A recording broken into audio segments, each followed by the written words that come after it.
Dans ces chapitres, Luc continue de nous donner un aperçu de la vie de Paul, sa vie en captivité, des épreuves qu'il a, tout au long jusqu'à il arrive à Rome. À plusieurs reprises, on voit dans ces chapitres, vers la fin du ministère de Paul, que la foi chrétienne, le christianisme, a été déclaré non coupable par les autorités romaines. Et ça, c'est le côté apologétique, on peut dire. D'autres aspects de ces chapitres nous montrent justement comment Dieu reste fidèle, que Dieu est en œuvre au travers de ces épreuves de Paul, que Dieu est présent dedans. Justement, nous allons regarder les versets 11 du chapitre 23, où il y a écrit, c'est le Seigneur qui est apparu à Paul et lui dit, « Courage, tu as été un bon témoin à Jérusalem. Il faut que tu le sois aussi à Rome. » Voilà le but fixé pour Paul par Dieu d'aller jusqu'à Rome. Et tout au long de ce voyage, il a une opposition.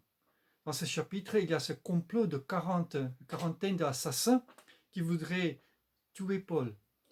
Mais on voit, il y a tellement de hasards, tellement de coïncidences qu'on ne peut pas faire autrement à remarquer aussi la main de Dieu, toujours présente dans la vie de Paul, que malgré les épreuves, malgré les oppositions, il va aller jusqu'au bout de son voyage, il va aller à Rome. Parce que, comme cette promesse dit, il faut qu'il soit un témoin aussi de l'évangile à Rome. Et on voit Paul qui reste fidèle. Ça montre une attitude de lui, qu'il est aussi fervent d'aller jusqu'au bout de son appel par Jésus-Christ. Pour beaucoup de gens, ce qui est important, qui apporte dans leur vie, c'est leur propre paix, leur propre sécurité. Mais pour Paul, c'était tout à fait autre chose. Il était motivé par ce but qu'il a, donné par Dieu, des témoins d'évangile jusqu'au bout. Pour certaines personnes de l'extérieur, ça peut ressembler comme si Paul est purement une victime de ces circonstances. Mais si on regarde avec un autre œil à cette histoire de Paul, on voit que Paul aussi est maître de la situation. C'est lui qui prend l'initiative, c'est lui qui parle, c'est lui qui témoigne de sa foi dans toutes circonstances et aussi devant tout le monde. On peut poser la question, mais est-ce que nous avons aussi ces promesses que Paul avait à l'époque? La première promesse qu'on peut souligner, bien sûr, il y a des promesses pour nous. Par exemple, en Éphésiens 1, verset 11, il y a écrit « Dieu met en œuvre toutes choses selon l'intention qui inspire sa décision. » Pour nous, ça c'est aussi vrai, que Dieu met en œuvre toutes choses selon l'intention qui inspire sa décision. C'est Dieu qui décide, c'est Dieu qui contrôle, c'est Dieu qui a un but aussi dans notre vie. Un texte qu'on connaît si bien dans Romains 8, verset 28, nous savons que Dieu fait concourir toutes choses au bien de ceux qu'il aime.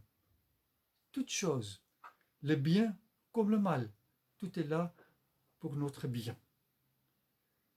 Et nous n'avons peut-être pas une apparition comme Paul a ici dans les Actes des Apôtres, chapitre 23, verset 11. Mais ces promesses aussi valables que Dieu est avec nous dans notre difficulté comme dans nos joies. On peut penser aussi à l'histoire de Joseph dans Genèse 50, les versets 20, où il y a écrit « Vous saviez projeter de me faire du mal, mais parce que vous avez fait, Dieu a projeté de faire du bien, en vue d'accomplir ce qui se réalise aujourd'hui, pour sauver la vie en peuple nombreux. » Regardons maintenant les versets 12 à 35 du chapitre 23. Quelque part, il y a John Stott qui a écrit que les plans humains les plus rusés ne peuvent pas faire obstacle au plan de Dieu si Dieu les oppose. Et nous voyons aussi dans ce texte, il y a tellement de choses qui se passent, il y a tellement de beaucoup de coïncidences qu'on voit comment Dieu peut se poser ou utiliser aussi ces plans humains rusés pour son bien. La première chose qu'on voit ici dans ce texte, c'est les neveux de Paul qui est comme par hasard présent dans le milieu de ces quarantaines d'assassins qui voulaient tuer Paul. Comme par hasard, on ne sait pas pourquoi. Peut-être les assassins, les gens qui ont comploté contre Paul, ne connaissaient pas son lien, ces liens qu'il avait avec Paul. On ne sait pas. Ou peut-être il pensait que ce neveu serait tout à fait d'accord avec ce plan, ce complot contre Paul. On voit aussi, comme par hasard, ce neveu, c'est quelqu'un qui est aussi courageux, qui aime aussi son oncle. Pour une raison ou une autre, la sœur de Paul a gardé le contact avec Paul. On ne connaît pas grand-chose de la famille de Paul, mais elle a moins gardé un contact. Il y a une certaine affinité entre Paul et sa sœur, et ensuite aussi avec son neveu, qui a osé aller dire aussi ce complot à Paul et aux autorités. On voit aussi dans ce texte comment ce commandant Claudius Lysias,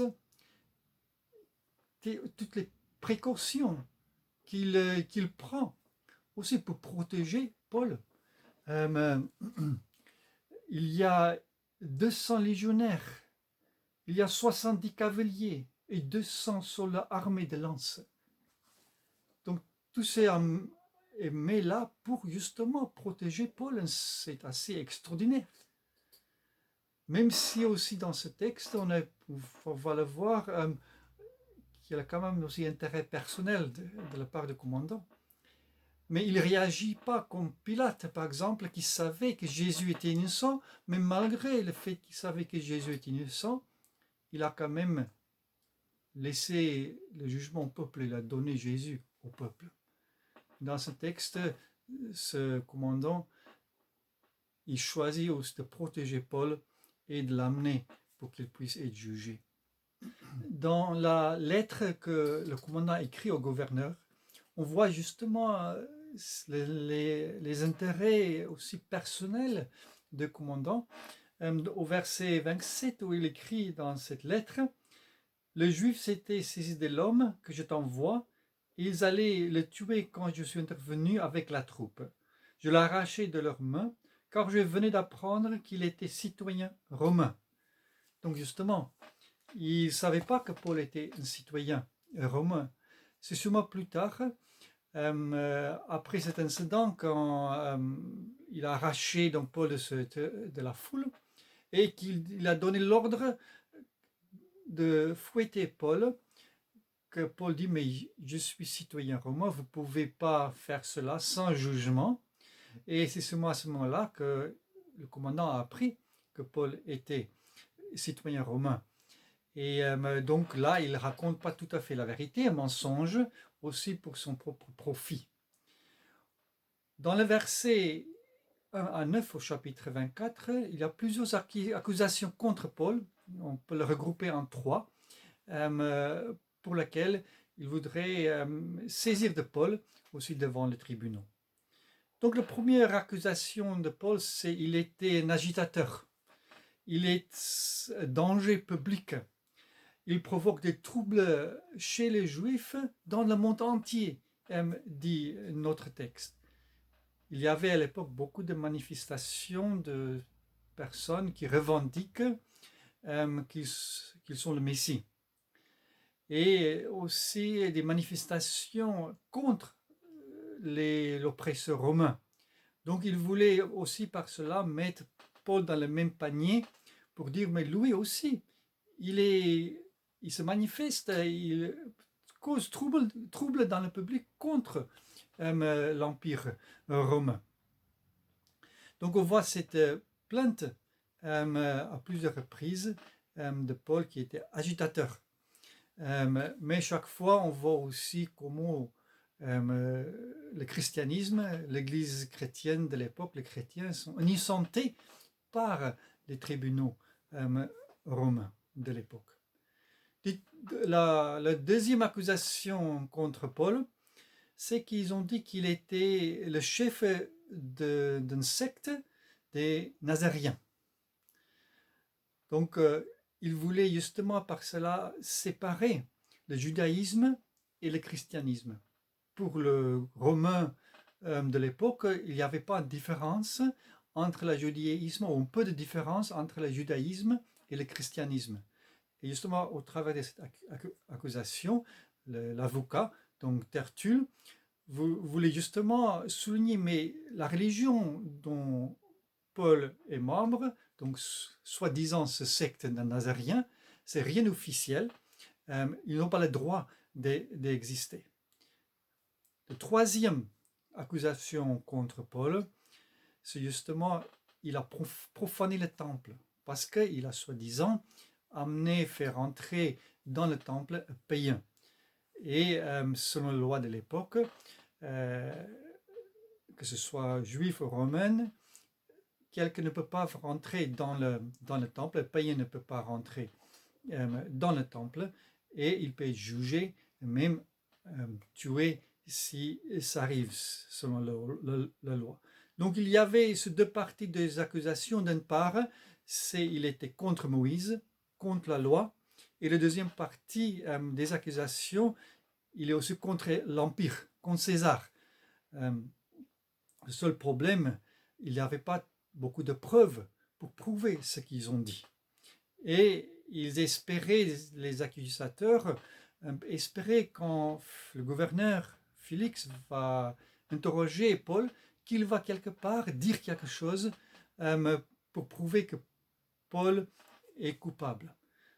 Mais en soi, il n'y avait aucune preuve, peu de preuves qu'ils pouvaient apporter qu'ils ont raison et Paul est coupable. Regardons maintenant les versets 10 à 21 du chapitre 24.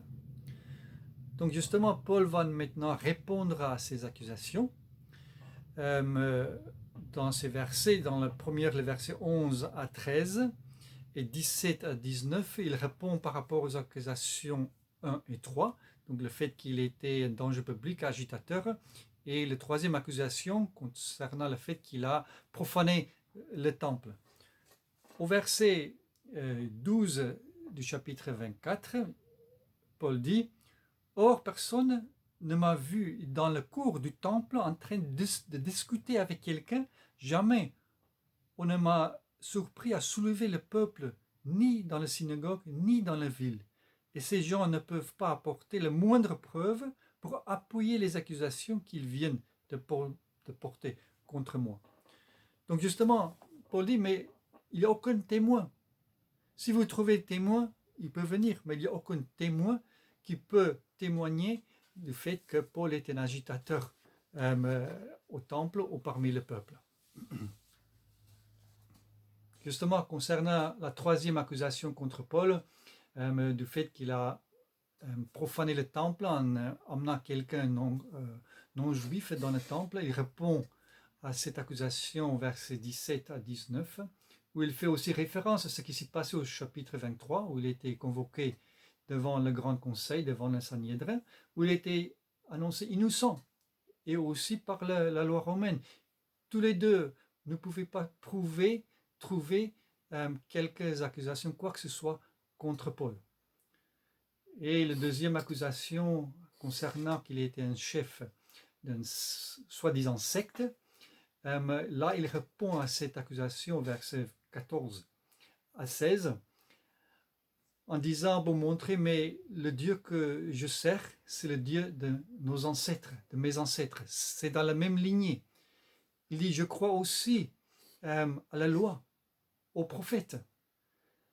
J'ai la même espérance en Dieu. Et je m'applique aussi de garder ma conscience irréprochable devant Dieu et devant les hommes. Donc il dit, je n'ai rien innové. Ce que je crois, c'est la continuité de la religion juive. Donc il n'est pas un chef d'une nouvelle religion, le soi-disant secte des Nazaréens. La question qu'on peut poser est si nous sommes aussi encore aujourd'hui confrontés avec les mêmes accusations qu'à l'époque de Paul.